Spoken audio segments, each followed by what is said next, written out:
Welcome to another session of our show.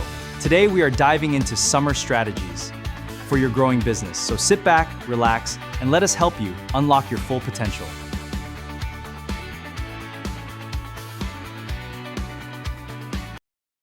Yet another founder said something that made me think a little bit. He said, we just implemented AI across the company. And I asked him a simple question: who owns the process? Crickets. Because the tools were there, but the structure was not. And this is what I'm seeing across industries right now. Companies are moving fast, adopting AI, using buzzwords to get themselves through conversations, making them feel maybe more intelligent, and other people going, ooh, what are they talking about? Automating tasks, installing software, but nobody's clearly responsible for managing the work. Nobody is documenting the process. Nobody's verifying the results. And the founder is the one still stepping in to fix the problems, not because technology failed, but because the system was never built. AI without ownership creates confusion. AI without structure creates risk. AI without accountability creates way more work. And that's why this conversation matters, because the future does not belong to companies that simply use AI. It belongs to companies that lead AI. And that is exactly why our Canada on the Desk segment is designed to show you real people, real operators, real professionals who know how to use AI responsibly and effectively inside of a structured system. So as we move forward into this segment, ask yourself, who is leading AI inside of my business?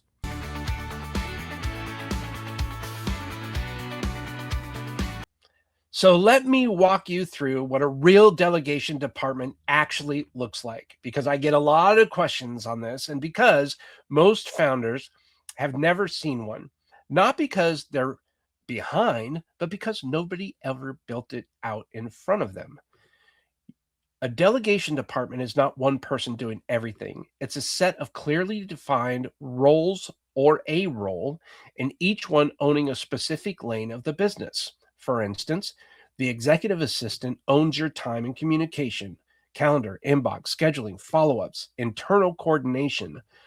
A project coordinator could own workflow, task tracking, deadlines, communication between teams, completion signals, what action needs to occur in order for everybody involved in that task to know that task has been completed. So it takes away the words or the question, hey, where are we at on this, right? We've all said that at some time or other. The success manager owns client relationships, onboarding, check-ins, retention, consistency.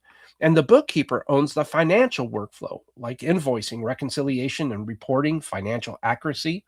The customer service representative owns the front line, the first responses, the support tickets, client satisfaction, issue resolution. Each role has a lane. Each lane has ownership, and each person knows exactly what done looks like in their lane. Now add 3 more layers on top of that. Workflow manuals. Every recurring task is documented. Nothing lives only in someone's head. Completion signals. Every task has a clear signal when it's finished. No chasing, no guessing, weekly syncs, short, focused check-ins where the team aligns, surfaces anything that needs attention, and keeps momentum going. That is the structure. When all of that is in place, the founder doesn't need to be in the middle of operations anymore. They can lead, think, sell, build. That's the whole point. And I want to be really clear on this. In a delegation department, you can have one leader running that, whether that's an executive assistant, a success manager, a bookkeeper. They can actually lead that delegation department, because the fundamental understanding of what a delegation department is documenting all the tasks and open lines of communication so that there's less turnover and you work with this person for a longer period of time than traditional measures. The other thing is that you can scale this delegation department. So as your business grows and you're looking for various responsibilities that may not fit into, say, an executive assistant role, you can add on to that. So you can build these delegation departments. You can have your own customer service. You can have your own executive assistant, your bookkeeper, your success manager, your project manager, all of that, your social media manager. They can all be a part of this delegation department. But just because you have a delegation department doesn't mean you need to hire 6 people. You can have a delegation department with 1. I just want to make that super clear.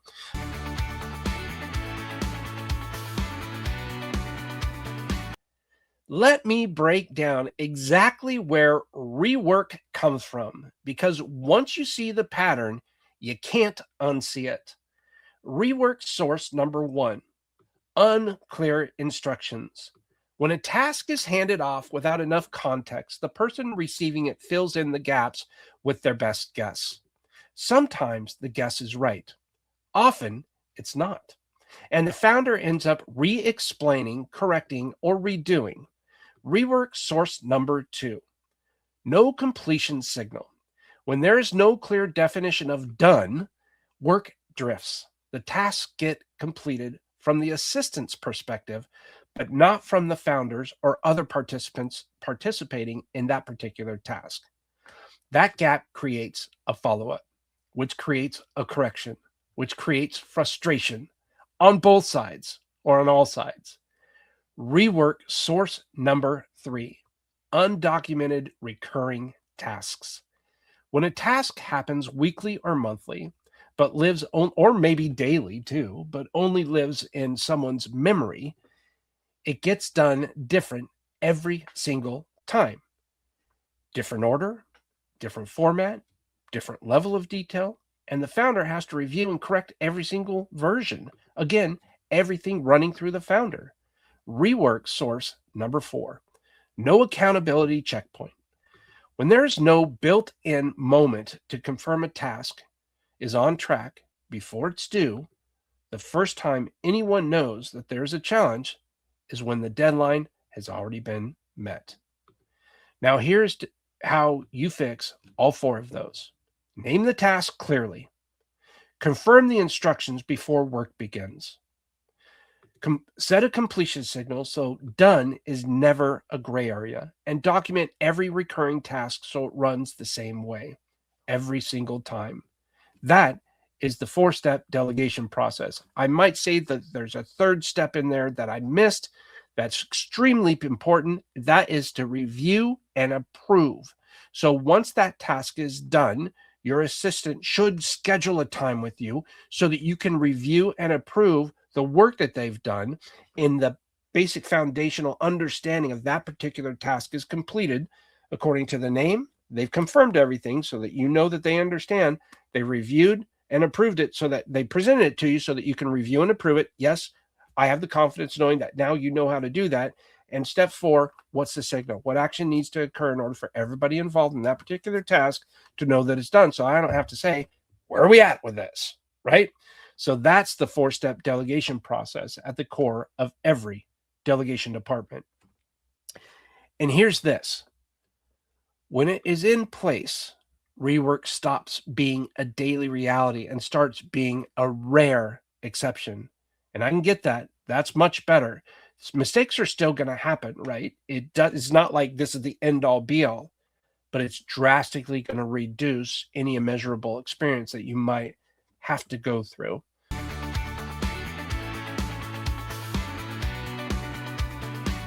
Let me give you the honest picture of what founder dependency actually cost.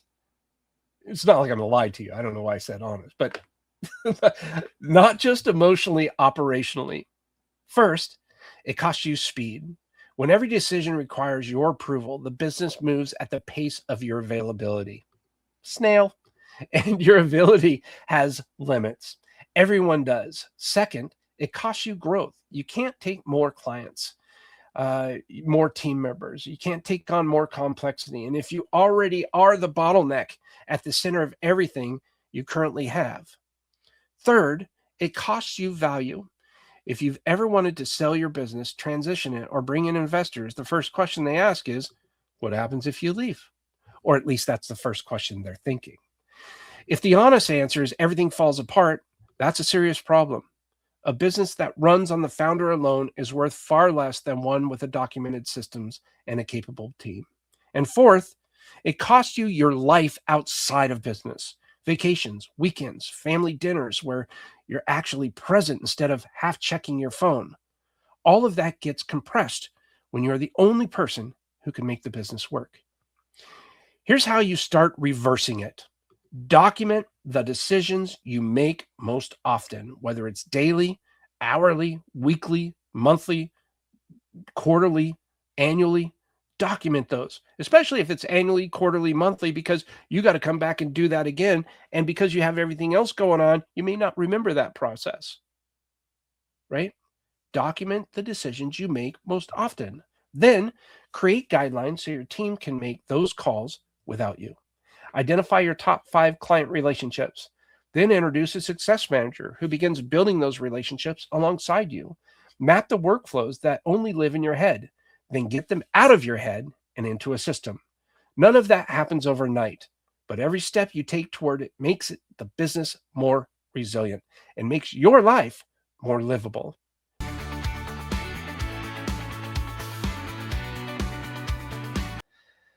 Let me give you a simple way to find out if you are the bottleneck. It's a test, and it takes about 10 seconds. Ask yourself this: if I disappeared for 2 weeks with no phone and no laptop, what would break? Now make a list. Every single thing on that list is a place where the business depends on you personally. And every item is a clue about what to build next. Here's how you start working through it. First, sort the list into 2 columns. One column is work that truly requires you, the vision, the leadership, the relationships only you can hold. The other column is everything else. I promise you the second column is longer than you expect. Second, look at the second column and find the administrative load, the scheduling, the coordinating, the chasing down, the organizing, anything that's repeatable. That's the first thing that should leave your plate. Not because it's unimportant, because it doesn't require you and it's stealing the hours you need for the work that does. Third, stop thinking about this as handing off tasks. Start thinking about it as building a structure that carries them. A task you hand off comes back when the person has a question. A structure you build keeps running when you're not there. That's a whole difference. And here's the mindset shift that makes it work.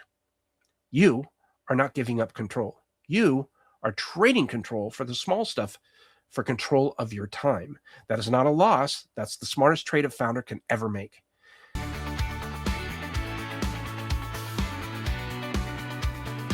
Let me give you the honest truth about trust. You've been thinking about it backwards. You think trust comes first and then you let go. That if you could just find the right person, you'd finally feel comfortable handing things off. That's not how it works. Trust does not come from the person. Trust comes from the process. Let me show you what I mean. You don't trust an airline pilot because you know them personally. You trust them because there's a checklist, a system, a documented process that works the same way every single time, no matter who's in the seat. The trust is in the structure, not in the personality, or your business needs that same thing. So here's how you build it. First, pick one thing that always comes back to you, just one. Second, the next 3 times you do it, write down every step as you go. Not perfectly, just honestly. Third, hand that documented process to someone and let them run it while you watch once. Fourth, fix the gaps in the document, not the person. Do that and something shifts. You stop trusting the individual and start trusting the system.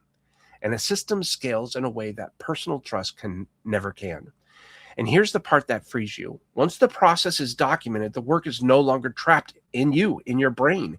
It can be handed to anyone. It can survive someone leaving. It can run when you're at the lake instead of at the desk. This isn't giving up control. This is when you finally have it.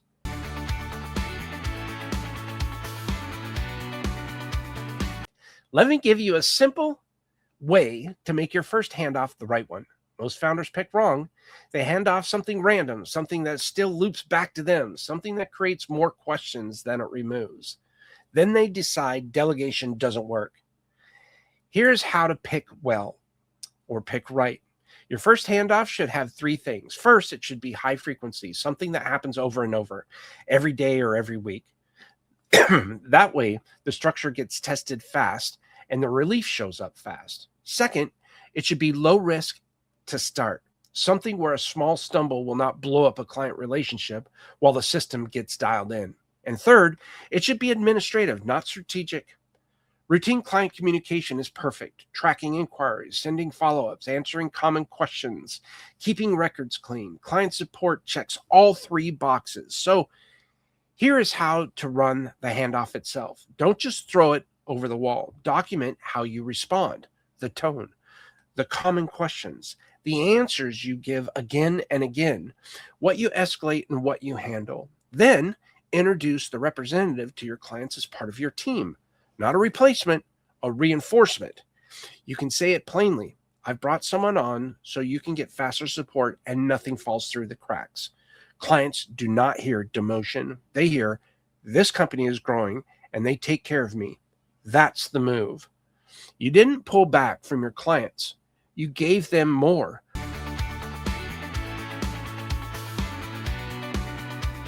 A founder told me something that I'll never forget. He said, every year feels the same. He works himself ragged. He hits some goals and misses others. He gets to December exhausted, and then January rolls around and he resets and does the whole thing over again. Same hustle, same chaos, same result. He called it the loop.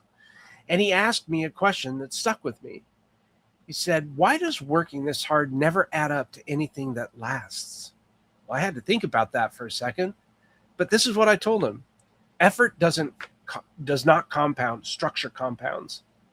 So when you work hard inside a broken structure, you get the same year over and over.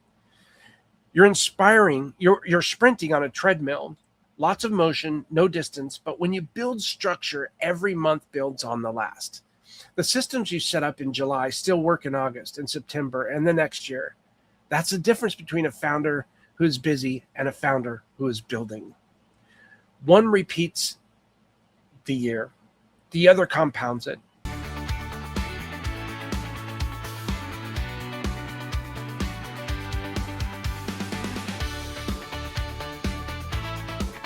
Thank you for watching our special episode of the Delegation Desk Show.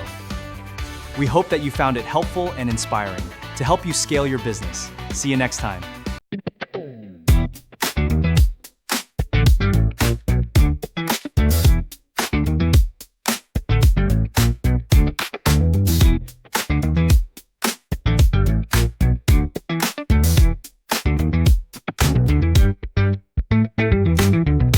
Thank you for staying up to this part of the show. Follow us on Facebook, Instagram, LinkedIn, X, and YouTube. See you next week for another episode of the Delegation Desk Show.